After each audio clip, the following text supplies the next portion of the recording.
पर बात होने वाली है, वो मैं आज आपके बीच में रखने जा रहा हूं। मनुष्यों की समस्या क्या है, या मनुष्य की समस्या क्या है। अगर कहीं स्पेलिंग में दिक्कत हो तो प्लीज मुझे जरूर माफ करें, क्योंकि बहुत सारे स्लाइडिंग बनाते बनाते मिस्टेक हो जाती है।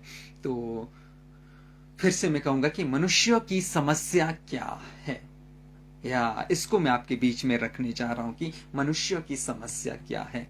वो है परमेश्वर से अलगाव, या परमेश्वर से अलगाव, या फिर आप कह सकते कि परमेश्वर से दूर।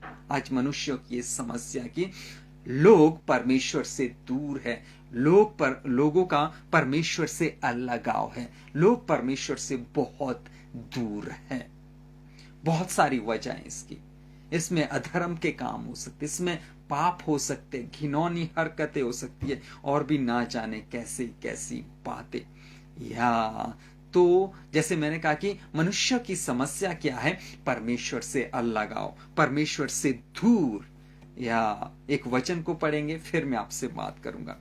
यहां पर इस प्रकार से लिखा है, यशाया 59 का 2, एजाया 59 वर्स 2। यहां पर इस प्रकार से लिखा है, परंतु तुम्हारे अधर्म के कामों ने तुमको तुम्हारे परमेश्वर से अलग कर दिया है, और तुम्हारे पापों के कारण उसका मुंह तुमसे ऐसा छिपा है कि वह नहीं सुनता। या यहां पर क्या लिखा है, परंतु तुम्हारे अधर्म के कामों ने तुमको तुम्हारे परमेश्वर से अलग कर दिया है।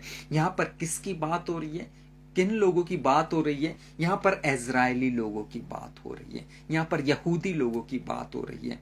हम सब लोग जानते हैं कि परमेश्वर ने एक जाति को चुना था, या एक नेशन को चुना था, एक राष्ट्र को चुना था, वो था इजराइल। इजराइल को उसने चुना कि वो मेरी प्रजा हो, वो मेरे लोग हो, वो मेरी स्तुति आराधना करे मेरे तरीके से, जैसा मैं चाहता हूं। या लेकिन यहां पर क्या होता है, हम सब लोग देखते हैं बाइबल में, और आपने भी पढ़ा होगा, जिस तरीके से इजराइल नेशन को परमेश्वर के साथ चलना था, वैसे वो नहीं चले, वैसे वो नहीं चले।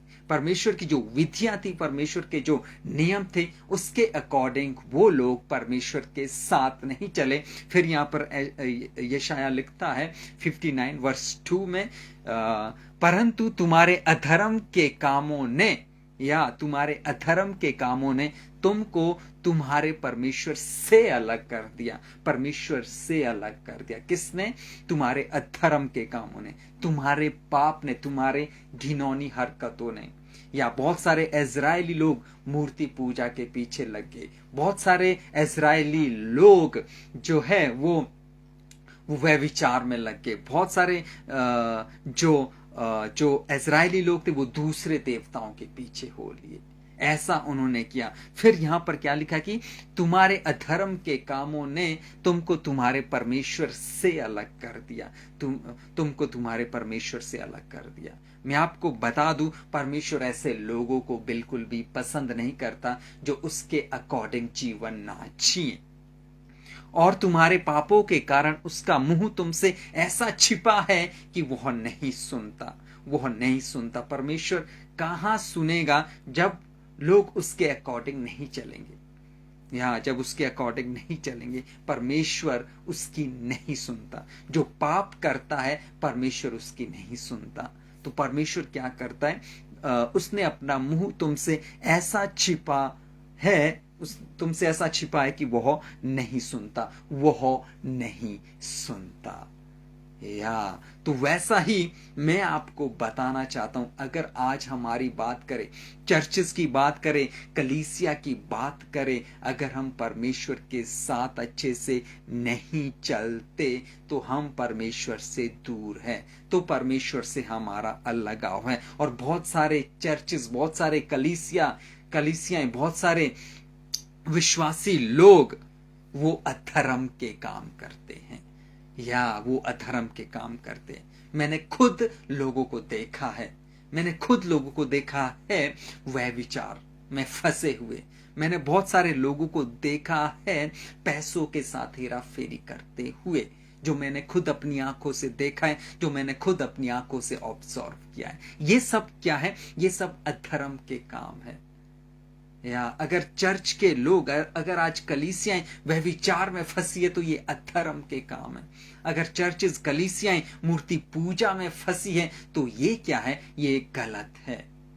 कोई यीशु मसीह की मूर्ति टांगता है और उसके आगे कैंडल जलाता है, कोई पता नहीं क्या क्या करता है जो कि परमेश्वर को पसंद नहीं है, वो मूर्ति पूजा में आता है। तो वो क्या है? वो अधर्म के काम है। तो परमेश्वर क्या कहता है? परंतु तुम्हारे अधर्म के कामों ने तुमको तुम्हारे परमेश्वर से अलग किया है। क्या ये वचन हमारे लिए भी लागू होता है? यस, हमारे लिए भी लागू होता है। और नए नियम में भी आपको बहुत सारे ऐसे वचन मिल जाएंगे जहां पर परमेश्वर ने कहा कि तुम मेरे साथ सीधी चाल नहीं चलते हो। या तो हम लोगों का क्या है? परमेश्वर से अलगाव है। हम लोग, बहुत सारे ऐसे लोग हैं जो परमेश्वर के साथ अच्छे से नहीं चलते, उनका परमेश्वर से अलगाव है, उनका यीशु मसीह से अलगाव है। तो इसीलिए बहुत जरूरी है मेरा और आपका कि हम परमेश्वर के साथ अच्छे से चलना पड़ेगा। अगर हम अच्छे से नहीं चलेंगे तो हम परमेश्वर से दूर हैं। परमेश्वर से दूर होने का मतलब हमारा उद्धार ही, हम अपने उद्धार से ही दूर है। या तो मैं आपको कहना चाहता हूं, जैसे यहां पर लिखा, परंतु तुम्हारे अधर्म के कामों ने तुमको तुम्हारे परमेश्वर से अलग कर दिया है। तो अधर्म के काम ना करें, वह विचार ना करें, मूर्ति पूजा में ना फंसे, या दूसरे जो भी बाइबल कहती है अगर उसके आप बाहर जाते हो तो वो क्या है? वो अधर्म के काम है। इससे हम क्या है? परमेश्वर से दूर हैं, हमारा परमेश्वर से अलग